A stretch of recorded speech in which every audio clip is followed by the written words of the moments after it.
Coucou les amis, c'est... Ah mince, je me suis pris le micro. Coucou les amis, c'est Sandra. J'espère que vous allez bien aujourd'hui, que vous êtes en pleine forme, de bonnes énergies positives. Aujourd'hui, j'ai envie de vous lire le début de mon roman. On a toujours besoin d'une blonde sexy en bikini pour vendre une machine à laver. Alors je ne sais pas si vous avez... Parmi vous, il y en a qui l'ont déjà découvert. Je sais qu'il y en a quelques-uns qui l'ont déjà découvert. Donc pour les autres, pour vous donner envie de lire ce livre, je vais vous en lire le début. D'accord ? Alors, il croyait que je m'amusais bien. C'est vrai que poser était parfois amusant, mais c'était un peu fou. Une fois, j'ai demandé pourquoi il fallait poser en maillot de bain pour une publicité de dentifrice et on m'a regardé comme si j'étais tombée sur la tête. Marilyn Monroe, citée par Marie-Magdeleine Lessana dans Marilyn, portrait d'une apparition, édition Bayard 2005. 2009. La femme leva les yeux vers l'horloge, une structure métallique aux angles aigus qui jaillissait du mur telle une créature extraterrestre. Elle calcula que cela faisait 42 minutes qu'elle était entrée dans l'appartement de Pélagie. Elle recula d'un pas pour mieux prendre la mesure de ce qu'elle venait d'accomplir. Elle se rendit compte qu'elle avait le souffle court. Son cœur battait au rythme de la course de la trotteuse. Tic-tac, tic-tac, boum boum, boum boum. Elle sourit à cette comparaison. Son front était couvert de sueur. Ses aisselles répandaient une odeur âcre.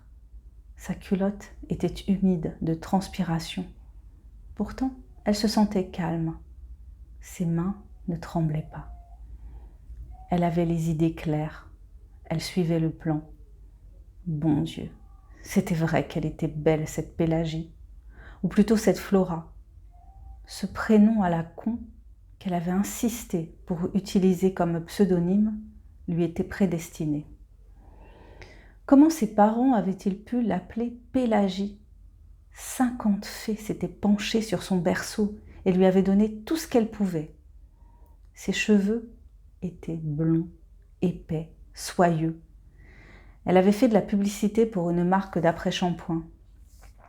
Combien de femmes avaient cru que le lustre de son casque ensoleillé avait quelque chose à voir avec des extraits d'acide de fruits. Elle avait de grands yeux de biche, gris-vert, tachetés de petites paillettes noisettes, une anomalie génétique qui les rendait uniques en leur genre. Ils étaient écarquillés, la surprise s'y lisait encore. Des yeux qui faisaient péter les boutons de braguette. Elle adorait ça, exciter les hommes et les laisser sur leur faim. Elle avait prêté ses longues jambes à la promotion de bas. Les seins sur lesquels s'ouvrait le décolleté de son peignoir de soie court étaient sans retouche. Elle savait très bien qu'elle n'en avait besoin pour aucune partie de son anatomie. Très fière d'elle-même, comme toujours, elle lui avait dit qu'on lui avait de nouveau proposé de faire une publicité pour une marque de lingerie, avec une caution humanitaire en prime. Elle avait minaudé. Elle hésitait encore. À force de multiplier les activités parallèles, elle craignait qu'on ne lui demande où elle trouvait encore le temps d'écrire. Elle avait ri. Son rire était déplaisant, il avait quelque chose de vulgaire. C'était certain, elle était prête à accepter cette proposition. Elle aimait trop se montrer pour refuser de satisfaire son goût pour l'exhibitionnisme. Ah, ne plus entendre ce rire, enfin! La femme se pencha pour mieux observer Pélagie.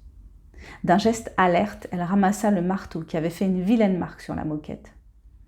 Un marteau très ordinaire, acheté dans un magasin de bricolage, comme on en trouvait des centaines dans le pays. Elle s'était entraînée à l'utiliser sur des potirons et des pastèques fixés à la bonne hauteur, simulant la tête d'une prétentieuse d'1,80 m.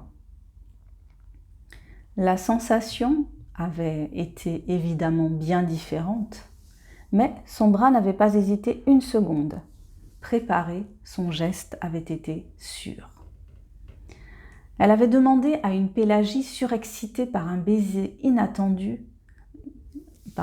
Elle avait demandé à une Pélagie surexcitée par un baiser attendu depuis des mois de lui servir un verre. Dès qu'elle lui avait tourné le dos pour se diriger vers le bar, elle avait sorti le marteau de la poche intérieure de sa gabardine, s'était précipitée et avait cogné. 1 fois, 2 fois, 3 fois, elle ne savait plus. Elle avait eu un stupide moment d'absence et était revenue à elle alors que l'autre gisait au sol, l'arrière de son crâne enfoncé. Ses cheveux avaient perdu leur lustre. Elle l'avait retourné du pied. Elle voulait voir son visage, s'assurer qu'il était intact. Elle lui réservait un autre sort. Elle glissa le marteau ensanglanté dans un sac en plastique et le remit à sa place, dans la poche de son manteau. Elle sortit un papier d'une autre poche. Il s'agissait d'une enveloppe, pliée en 4. À l'intérieur, elle avait placé une lame de rasoir. Elle la prit entre ses doigts gantés. Pour cette étape également, elle s'était entraînée. Sur des poulets fermiers qu'elle avait tués et plumés de ses propres mains, leur chair morte était plus résistante que celle des poulets élevés en batterie. Elle fixa le visage de Pélagie. Elle réalisa qu'elle était la dernière personne qui le verrait ainsi. Elle s'agenouilla et commença à dessiner avec sa lame, l'enfonçant dans la peau délicate. Le dessin qu'elle traçait pouvait se contenter d'être superficiel. Le sang perlait et ajoutait à la beauté de l'œuvre. Pélagie ressemblait maintenant à Silam. Lorsqu'elle eut fini, elle ne put s'empêcher de lécher une goutte de sang sur la lame. Elle se sentit honteuse de ce geste. Le goût de fer caractéristique demeura longtemps dans sa bouche. Elle s'immobilisa. Une partie d'elle-même, infime, était consciente de la monstruosité de son acte. « Il y a quelqu'un ?» demanda une voix timide. Elle sursauta, faillit lâcher la lame, crispa ses doigts dessus et entailla son gant. Elle eut la vision de son sang se mêlant à celui de Pélagie, comme 2 murs d'eau se rencontrent, du rouge devant ses yeux. Elle craignit une seconde absence. L'entrée, le long couloir, combien de pas hésitants faudrait-il à l'inconnu pour atteindre le salon? Elle bougea très vite, se précipita vers la cuisine. La pièce rutilait, affichant le goût immodéré de Pélagie pour l'acier et les couleurs criardes. La femme se glissa dans le cellier et tira doucement la porte vers elle. Si l'homme qui venait d'entrer dans l'appartement pénétrait dans la cuisine, il ne la verrait pas.